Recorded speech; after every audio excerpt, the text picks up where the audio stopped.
ng Ama, ng Anak, ng Espiritu Santo.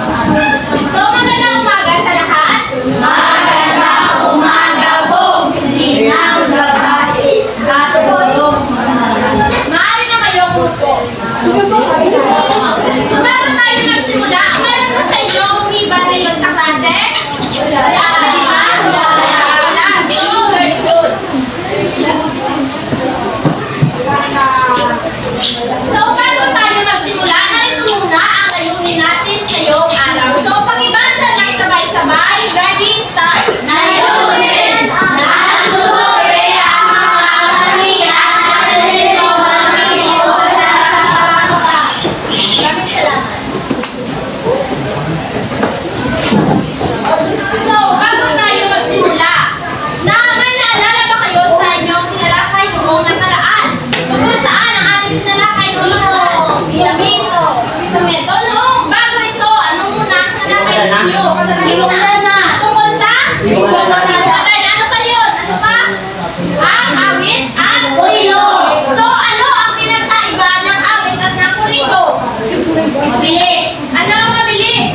Ang kurido. Ang kurido ay mabilis. Samantalang ang awit naman ay? Manayan o malumanay.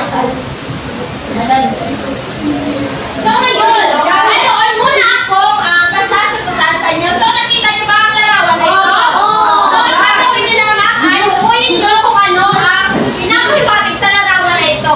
Meron akong limang letra dito at buuin niyo ang sagot at ang sagot dito. So sino ang kailangan ko dahil sa tuwag ko ang limang estudyante.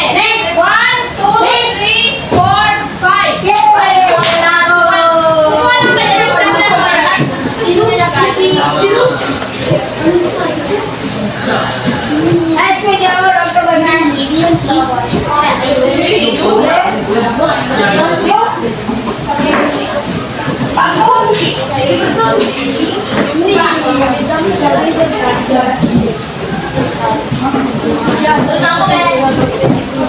Oh, very good. So, ano ang nabuo yung salita?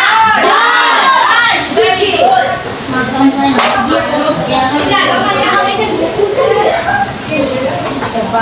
So, nalinawan ba kayo sa magtukoy sa larawan? Hindi. Hindi.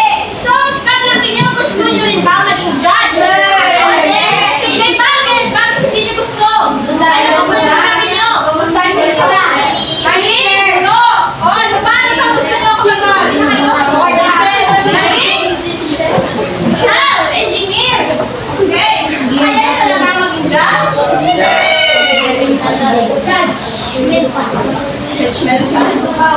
So, bago yan, ay mayroon muna ako masasagutan sa inyo.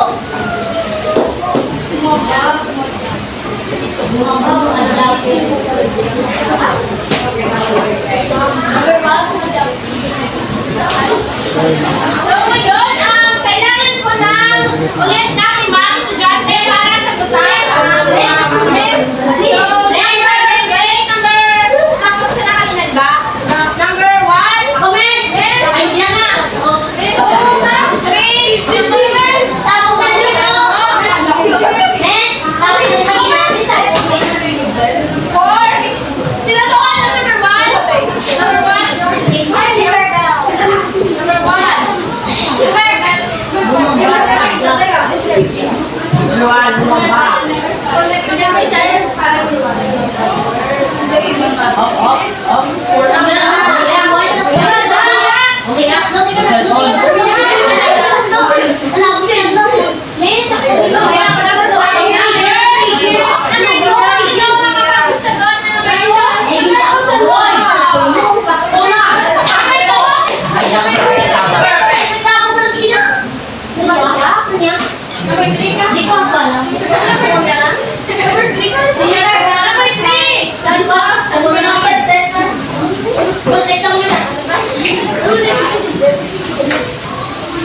Salamat po. Salamat po. Ano ba? Secret. Nato na. Salamat. Umikahan. Number 5. Number 4.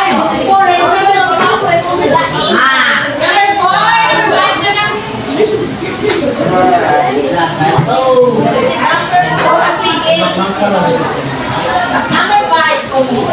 Nice.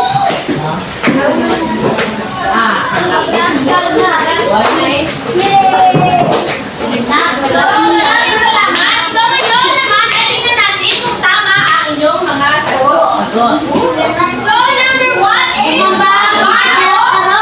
Jack. Tama ba ang inyong sagot? Okay. Number 2. Number 2, Marcos. Marcos, tama ba ang inyong sagot?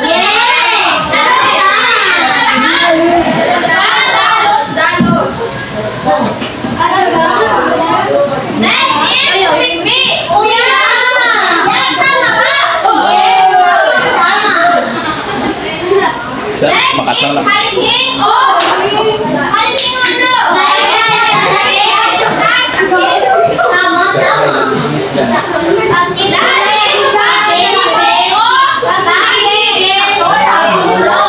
Very good.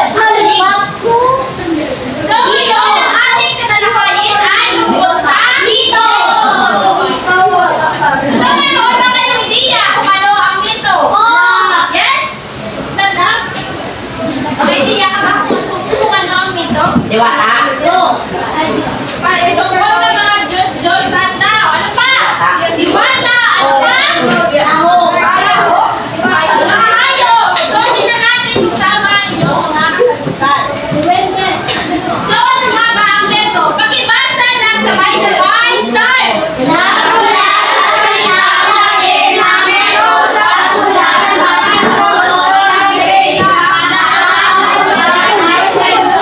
So, saan nagmula ang salitang metos? Metos, saan mula ang mga salitis na? Na nagkakauban? Kwento. So, next. So, ano? May karagdagan pa. So, pakibasa na sabay-sabay. Start!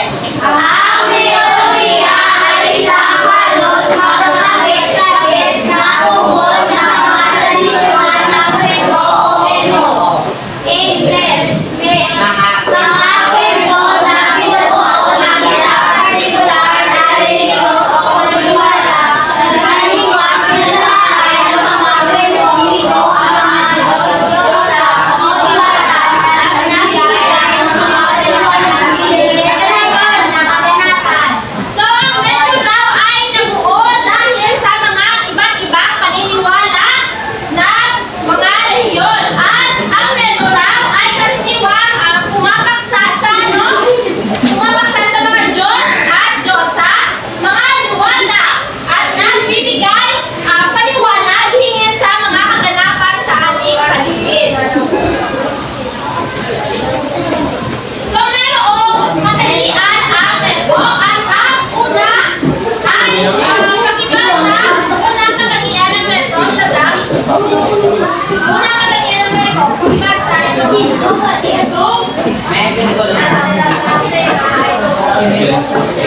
So, unang katalian ng meto, ang meto raw ay kadalasang tungkol sa mga Diyos at Diyosa. Pangalawa,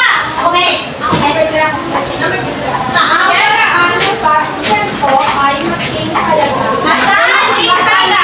So, ano nga ba pag sinabi natin katalikhala? Meron bang iiyak o ano pag sinabi natin katalikhala?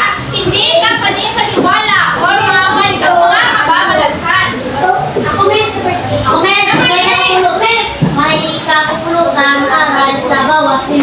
So, kung mabasa ko na lang sa mga meto is meron ka mga aral na makulot ka. So, narito ang iba't ibang elemento ng meto.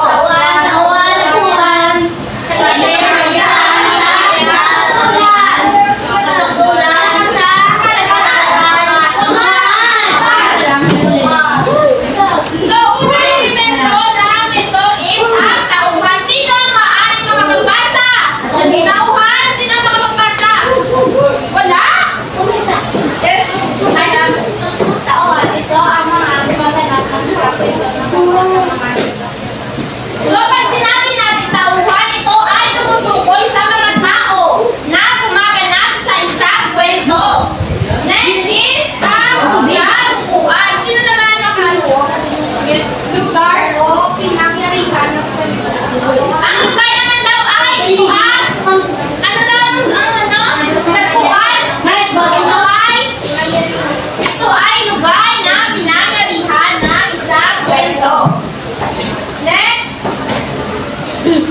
Sa gitna ng kasiglahan, sino ang maaaring makapagbasa?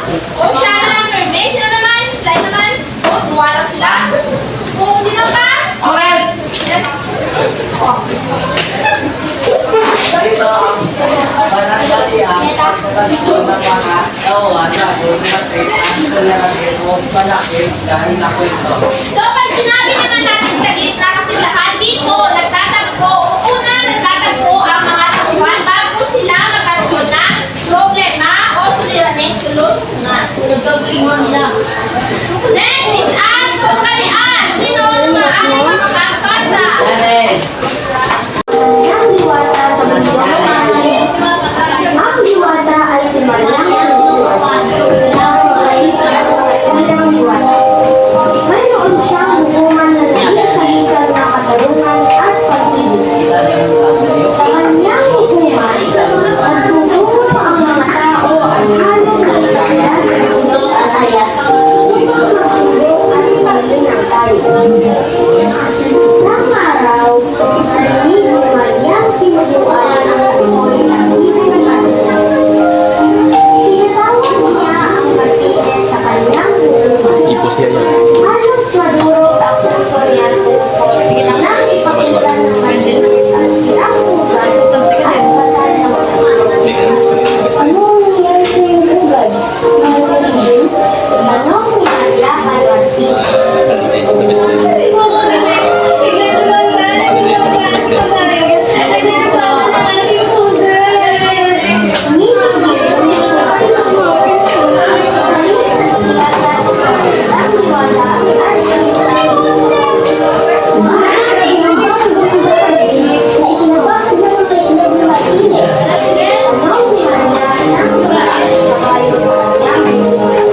Kasi ko, nagulat ako ang biglang umuha ng lakas si Palaka. Tinatawag ni Mariang Sinubuan si Palaka at tinanong, bakit ka biglang kumuha ng malakas kagabi? Siya sa paligid at nakita niya na naghihintay ng kanyang sagot ang mga hayop sa kulungan. Kasi po, paputol-putol na ugong nilagat.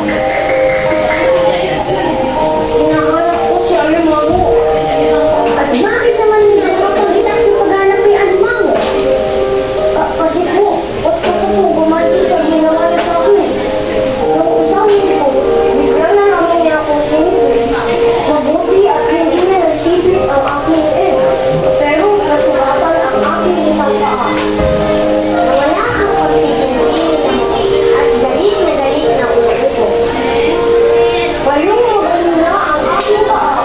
Isinita ko hamanapin ko siya habang ako'y nabubuhay. Alam kong nagtago siya, pero susuotin ko ang lahat ng bukas at hita hanggang nakita ko ang taksin niya si Alimango. Masyadong nadala si Lamok ng sama ng loob at mula sa loob na iminasiwas ang kanyang kita.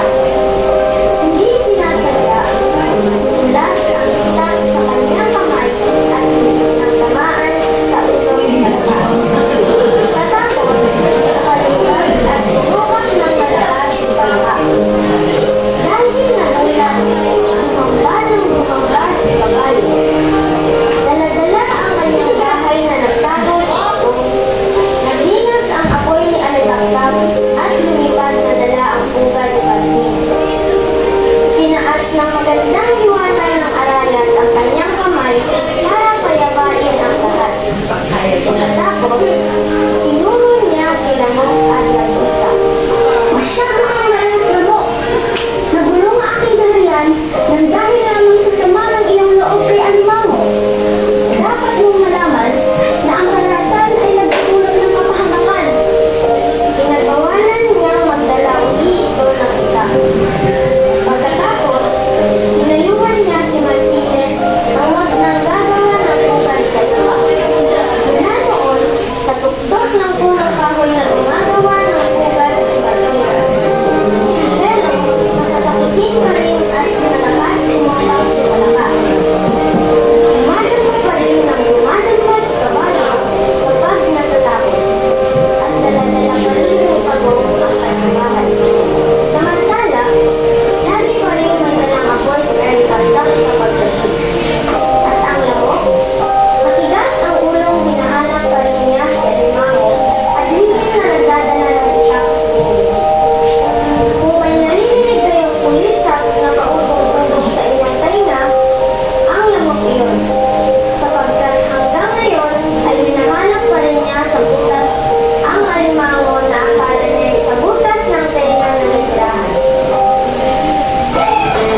pulso rin siya ko na.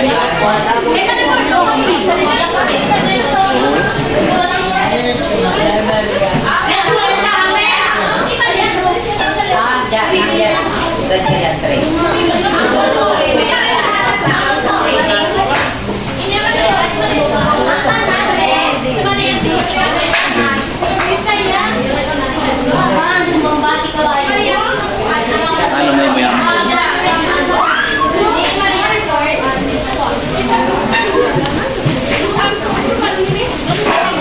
Basta ako, dinanain ako. Alam ko yung isa ka.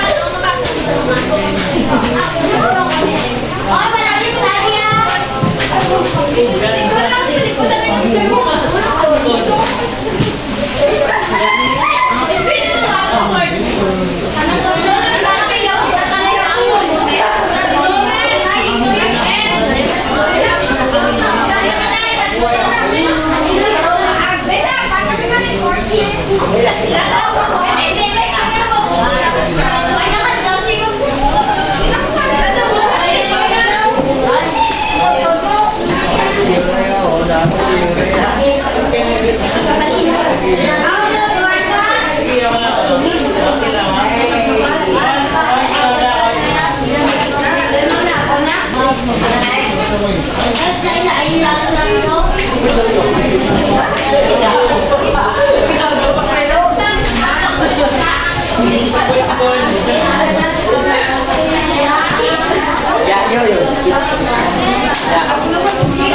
May naglaan.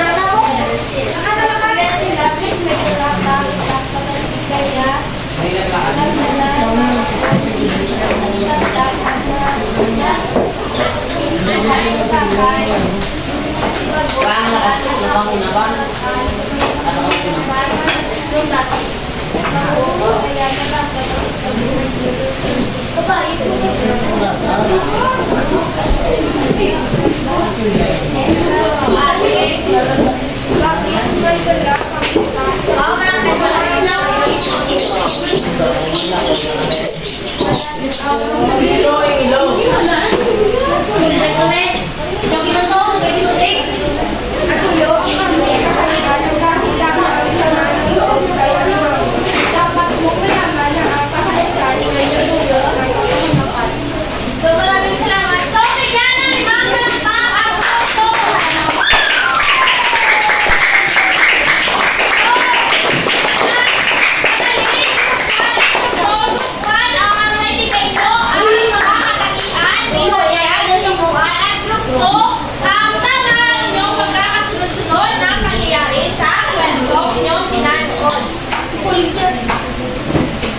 So ngayon, may masasagutan ako sa inyo. So, paano to? Ayusin ang magandang pagdanas upang makuha ang iyong sagot. So, sino makapagsagot ng number 1?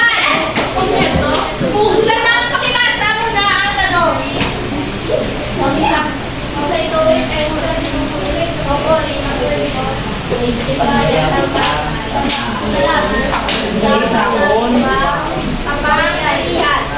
So, ano ang sagot?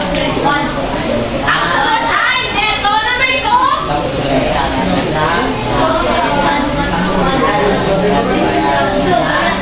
So, ang tawag sa mga taong gumaganap sa neto, ang tamang sagot ay neto. Number 3. Number 3. Sino ang makapagsasagot ng number 3?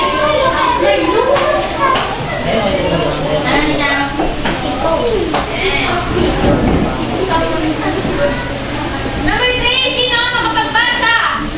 Basa mo na. Basa isipan.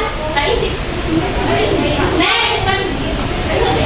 Number 3. Ang mensahe nakapaloob sa kwento.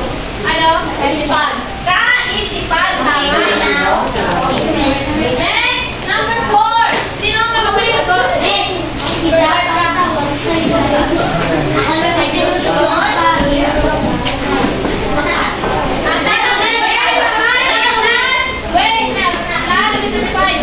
Isa sa mga katangian ng mito na hindi kapanipaniwala ko ito ng mga Diyos at Diyosa. Very good. Tama. So, number 1, magkibasa. Ano number 1? So, anong tamang sagot? Ito ang mga sagot. A, B, C, D, E, F.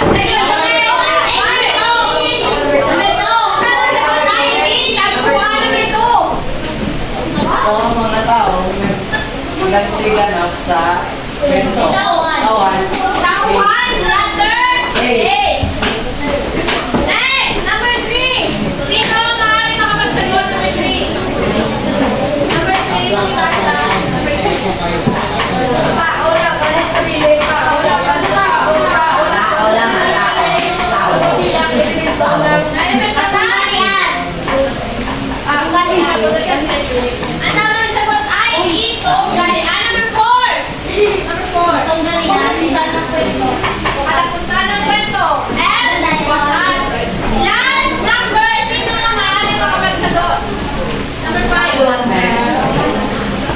Number 5. Pinakamasigit. ito